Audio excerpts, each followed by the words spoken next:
do you kind of turn the other way, or is it something you're looking to solve? So I think that's super beneficial. And when you're kind of evaluating opportunities, just thinking about your strengths and weaknesses is very powerful. And, you mentioned your family, they were in kind of corporate America for a while. And then can you kind of just describe, was it mother, father that both made the investment into the franchise? Were they both in corporate America? What was kind of the decision process like to find iTrip? And then was it just like sick of corporate America? But you kind of mentioned they always had that entrepreneurial itch through your grandparents as well. So there was kind of always something they considered, or as someone kind of considering if franchising's for them, they've been in corporate America for a while, help them kind of understand that similar mindset. Yeah, so the way that my dad had always put it was that he was just he always wanted to do something on his own. He was trying to find something, but he was always too much of a chicken to actually get started. He didn't want to he didn't want to make the big jump. I Yeah. would never say that about him, but that's what he says. So I'm going to use his words.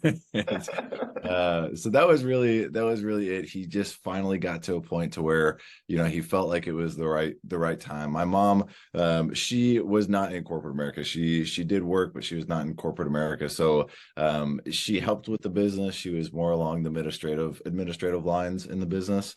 Okay. It was primarily my dad, and of course, being married, it was a combined investment into the business, and they both worked into the business, but it was primarily my dad that was working full time in the business, and then my mom was part time. So yeah, it was just a really good time when we started. It was in 2009. So iTrip was founded in 2008. Family business started in 2009, and the business was actually not a franchise at that time. It was a software licensure model, and then Oh, it wow. transitioned. Yeah, it's pretty interesting. So we transitioned to the franchise model in 2015.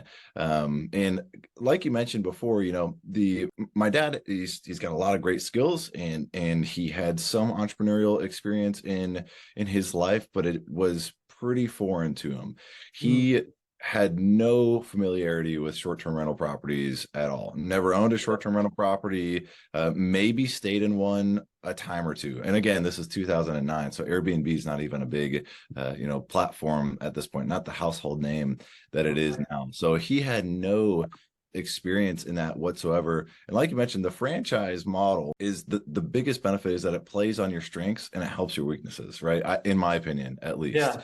Especially with someone like yourself, and you're helping someone find it from day one. He didn't work with anyone to help him find a franchise when he was looking. He happened to just know the guys that were starting it, and got in at the right time, kind of a happenstance kind of thing. But Yeah. but if you were to work with someone like yourself that can really help identify those strengths, identify what he's been doing for so long, and what he can play on, and then what the weaknesses are that he could really use some support from the franchise organization. Again, that kind of takes there's a lot of questions early on. Is this the right one for me? Yeah. Am I actually a good fit for it? You help answer all those questions for him. So it would have taken all of that kind of headache, all that worry away from him. But either way, again, it turned out to be a fantastic thing for us. So kind of an interesting start to getting into business anyway. Yeah, that's super powerful. A lot of things you said, and your words with kind of being the chicken, and not like you're a chicken for not doing a certain thing or doing something a right way. And we kind of talked on the previous episodes on there's not a right way or a wrong way to do things. Everyone just has a certain path. Really, the goal is just whatever makes you happy. We want to help you with that. And on episode 1, Dennis Schooley brought up how 70% of people think about being a business owner, and you and I know it's probably less than 1%. Even explore that option. So we just want to help people make that educated decision. Business ownership may or may not be right for you. Franchising may or may not be right for you, but just allowing you to make that educated decision, I think, is really powerful. And one of the things you kind of brought up is when your family first got involved in iTrip, it wasn't actually a franchise, but today, it's a very explosive franchise with, I think over 100 franchisees at this point. So can you walk us through when you first made that initial decision?